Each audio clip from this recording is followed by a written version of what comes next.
Dr. Shah, these days there are also reports about the thrifty genes are responsible for a lot of things going wrong in rural India. How much do you think, as a diabetologist, having met so many patients, almost 10,000 patients, what is your your reaction to that kind of analysis that the thrifty genes in a population like Indians are responsible for what exactly you said? People eating too much, trying to conserve fat so that they can work longer hours. I would put it this way, since I do not have too much of experience from our rural area, because I'm basically practicing in private sector and in major cities. So I do not have a first-hand experience, but from whatever I have read and whatever communications I have made in my various camps and all those, because there I have always encountered such type of patients, and whatever information I have gathered is very simple.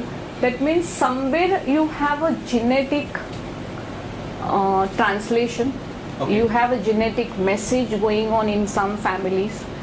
Then at some stage there is a gene silencing, in the sense that means some message is going, but it is not going to next generation because of some changes have occurred in lifestyle, whether it's a food habits, eating, whether it's deprivation or excess, whatever it is there. Gene suppression, that means in the sense if some patients are using the right kind of things, even if they are in such type of rural areas, but then if they are not indulging into a particular type of activities, food activities or particular type of lifestyle, then they are not having diabetes in spite of the fact that they are coming from a diabetic family.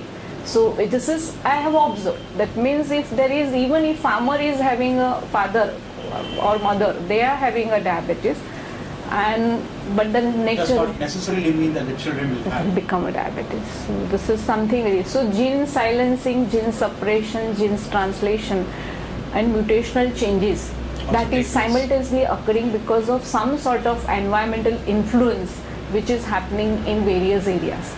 No. Dr. Shah, now that you have treated so many patients over the years, what do you think has been the growth in the number of patients who are coming to you?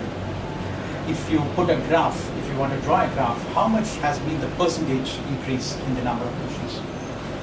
I would put it is previously we used to say it is 3 to 5%, then 5 to 7%, now 10 to 15%. As there is a population growth, naturally parallelly, there are many diseases which are reducing, but the diseases which are lifestyle related, that is diabetes. So that is bound to increase. Can you tell us about what kind of personal touch you mentioned about being communicative? What kind of actual approach do you have for preventive diabetics?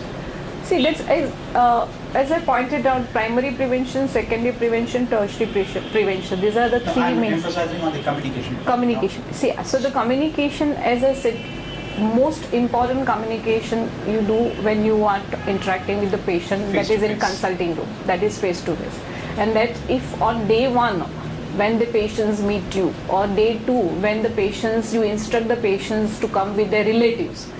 So within the first 2 or 3 meetings, most of the times, if you are able to give a clear picture of diabetes, 50% problem is solved.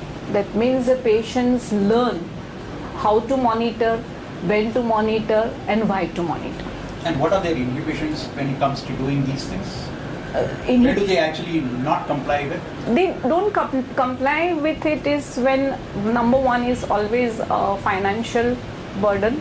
That means they feel that before they are suffering from any disease, they have no complaints. I mean that they just have high sugars, but like 10 years they've been having high sugars and they have no complaints. And why should they go for such extensive testing for years and years and take medicines to prevent that for years and years too? So sometimes patients, when we'll take medicines or take precautions when we have a problem. That's also why it is called a silent killer. Yeah.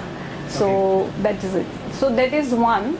And second is just lack, even I would put it that way, in highly educated families, highly affordable families also, Sometimes you try to give a lot of information, but then sort of, self-neglect. I would put it that not taking things seriously. Why?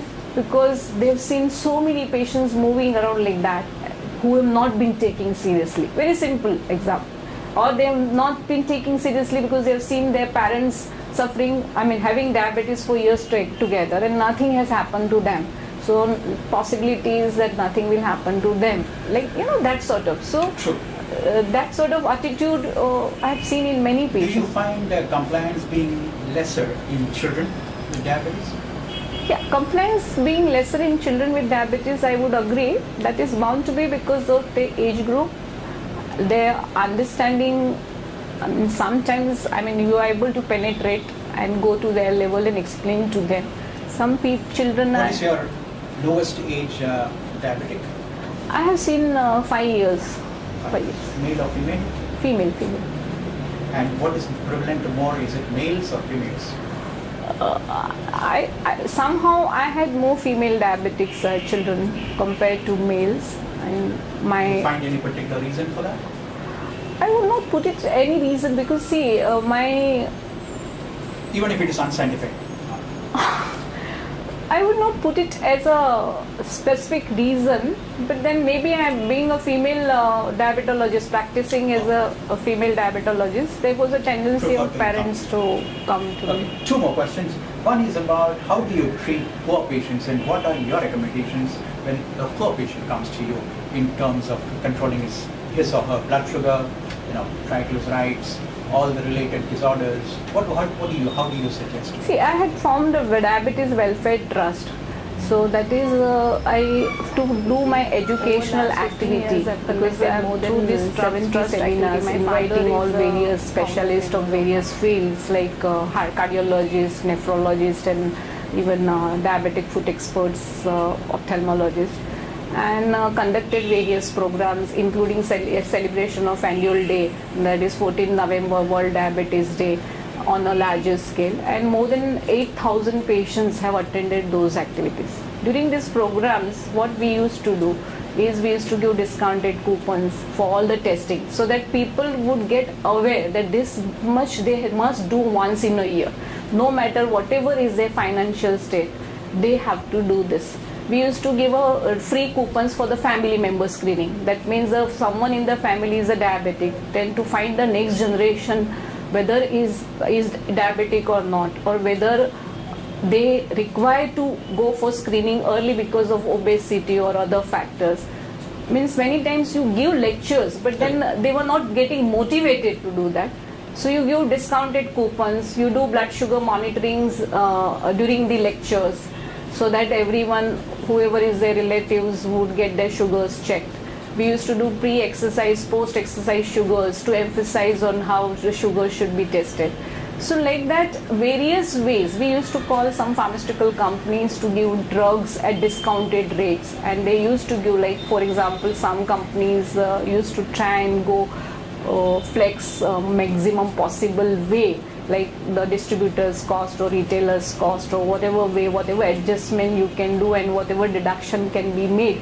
So those deductions they used to make and try to supply the drugs or insulins or something which were expensive and patient required to take for longer period directly at patient's residence at from the company's main sources. So like that we used to do a lot of services. But predominantly this type of services, the whole idea of establishing pathological laboratory in my both the clinics, Mulund and Thane, having all the equipments including BioRed HbA1c analyzer, US FDA approved foot analysis machine, that is choline vascular profiler, and all other biostoichiometry test facility at both the clinics. Why did I require that? I required it because whatever discounts I want to give or whatever quality control measures are required to be monitored can be controlled properly under my guidance. It should not be at any stage, there should not be a compromise on the quality, and I can give the pathology at no profit, no loss, at affordable. So whenever I started, though I had a world class equipments at my laboratory, I had started in a very cost effective manner and very minimal charges for all my pathological tests, so that every patient would do all these tests. When I started my consulting practice, no pathologist in nearby area or hospital used to even do glycosylated hemoglobin. I was the person who introduced that these are the tests required to be done. When I realized people are not doing it, so then I said that's the only way to buy a machine and start doing it myself. And that's how I started the whole, you got what I'm trying to do? Absolutely. So, see, if you want to introduce something, microalbumin has to be done. But then if no laboratories are doing, or they are sending it outside and it is almost 4 times the cost, which you cannot do repeatedly, then you best is to put it in-house and start doing. Like that, how I started all the facilities. And even when I was giving it to my patients, regular patients, it was a very much discounted rate, almost 50% less than market. And when we used to organize such camps, we used to give further 50% discount. So like we just try to meet the cost of the technicians and the other things like Dr. that. Shah, what is your opinion on today's Times of India's front page story that the government is going to force drug companies to reduce prices by 50%, essentially the antibiotics and painkillers? Means you want my... I mean, if it was for diabetic patients or diabetic drugs, do you think that would help patients? I'd say it's like this. It definitely, any disease, whether it's diabetes or the other condition. I mean, as a doctor, we always want the patients to not take medicine just because they can't afford it. So any person who's coming to me for the treatment, I want that person to take treatment, whether he's affording or not affording. If patients are not taking treatment because it is not affordable to them, and if there are some steps are being taken to make it affordable at whatever level, by whatever interaction, it is always welcome, because it's good for general population. I mean, there's nothing wrong in it, because ultimately it is for a major good. Only thing is, it has to be done in such a manner that the quality is not compromised, number one. There is no compulsion to compromise the quality, number two. And number three, the international standards have to be maintained at any cost, whether it is a simple drug or drug related to diabetes, whether it's an antibiotic used for diabetics or non-diabetics. It has to be maintained. Then the question of quality, then the cost reduction comes. But if those standards are not met, and if cost reduction is the only criteria, then it is possible that we are giving sometimes drugs which are not really worth giving. That should not Have you also seen the same kind of tendency among people to trust alternative medicine because they find that the mainstream medicine always insists on all kinds of testing and drugs and all that, and they find more faith in alternative medicine? I would not put it that way. See, it's like this. Alternative medicines have some role to play, but then since my clinical practice, I would put it 15 years experience, and it is, I would say, it's a very positive experience I will share with you, that whether it is any field of medicine other than diabetes, means whether it's Ayurveda or homeopathy or any other alternative field, whatever you say, not a single doctor has ever told my diabetic patients when they had gone to them that you discontinue all your drugs given by allopathy doctors. You continue Ayurveda or homeopathy or whatever alternative medicine, herbal medicine, or whatever way they give it, but you take along with your allopathic drugs. That means whatever way you put it, summarize it, whether they have taken it is along with the allopathic medicine for years, for multiple years, for beginning of their diabetes, but to date, I have yet to see any patient fully, totally managed by such alternative field, whether it is a homeopathy, Ayurvedic, or whichever other Unani, this, that, whatever you put it. No doctor has ever claimed, I have yet to see a patient who was cured or controlled only with those drugs and is living comfortably for 15-20 years. On the other hand, I would put it that way. I've got so many patients when I was trying to reassess their records and data and find out why there is sudden deterioration in kidney function, why there is a sudden deterioration in patient's condition, why patient's immunity has gone down so drastically, and why patient is getting recurrent infections and all that. And all those patients, when I went into the history, I found that at some stage in their life, they have been on 2 years, 4 years, 5 years, 10 years. They have been on some sort of alternative medicine for years together. So I don't deny that there is got a lot of potential in alternative medicine, but then it is not fully sort of scientifically proven. So many times when patients are taking such alternative medicine, whether it's a homeopathic or Ayurvedic, they are taking something in excess to treat something. You understood? Sure. So that means they are taking, possibility is that something they are taking thinking that it will control their diabetes, but then taking it in a higher dosage is giving them some sort of negative effect on other parts of the body and making them more vulnerable to some sort of disease process or some sort of compromise in immunity. And this is positively, I will tell, for kidney patients. That means I have seen a kidney patient who went to treat skin disease, had Ayurveda, and because of heavy metals, I guess, his kidneys failed. Heavy metals in the Ayurvedic medicines. Right. My last question is about what you talked about. Can you really prevent diabetes? After your 15 years of experience, you find that diabetes can be prevented? I would put it, I'm very positive not to it. That means in type 2 diabetes, if there is a strong family history and lifestyle intervention has done from very early childhood, that means usually we say first 6 weeks to 6 years, where the whole hormonal changes, endocrine system is developed. During this period, if patient is fed upon positive nutrition, parents are aware that this is the way, this is the only way to prevent diabetes in next generation, and they go scientifically as far as the food habits of their children.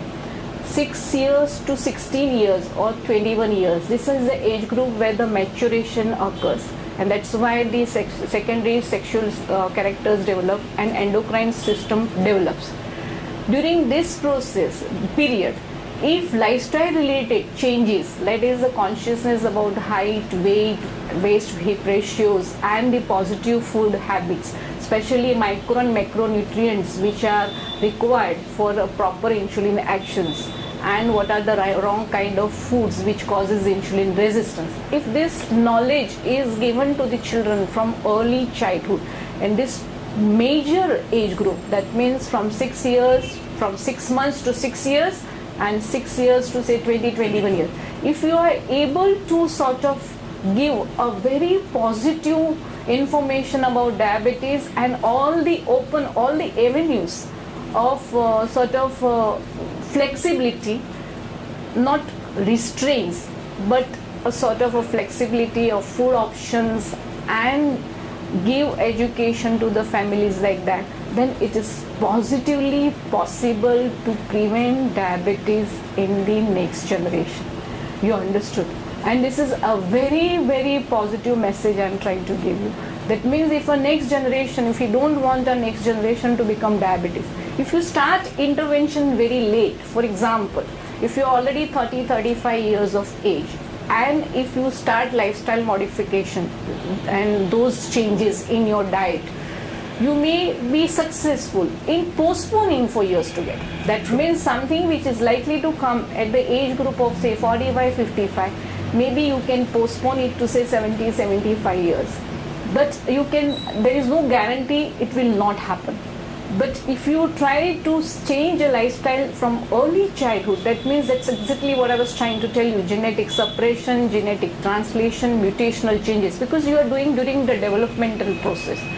And it can happen as genes are sort of influenced by environment very dramatically, and if this type of environment is created from early childhood, then possibility is there that next generation will not become a diabetic. That I am very, very positive about. But as I pointed out, late onset, like at the age of say 50, see for example, you got obesity, you got diagnosed to have a dyslipidemia, that means you have come to me as a metabolic syndrome. And if you have come to me as a metabolic syndrome, it is a possible that you have got insulin resistance.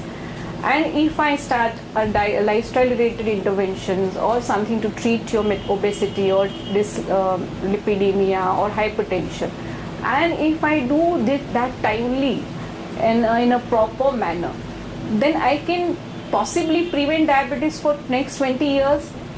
And even in this age group, it is possible to prevent diabetes completely if patient reduces say 5 to 10 kgs of weight and maintains it for years together. Because as we have seen, most of the patients with metabolic syndrome, either they progress to diabetes or they progress to heart disease or they go into full-fledged obesity syndrome.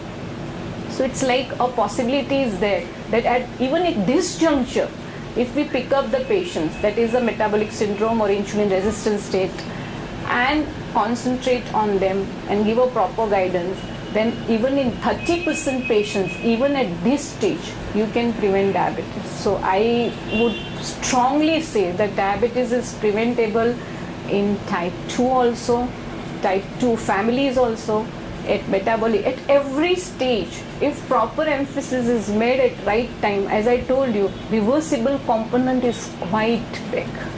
And this is something I have seen in my experience and I've seen in so many families.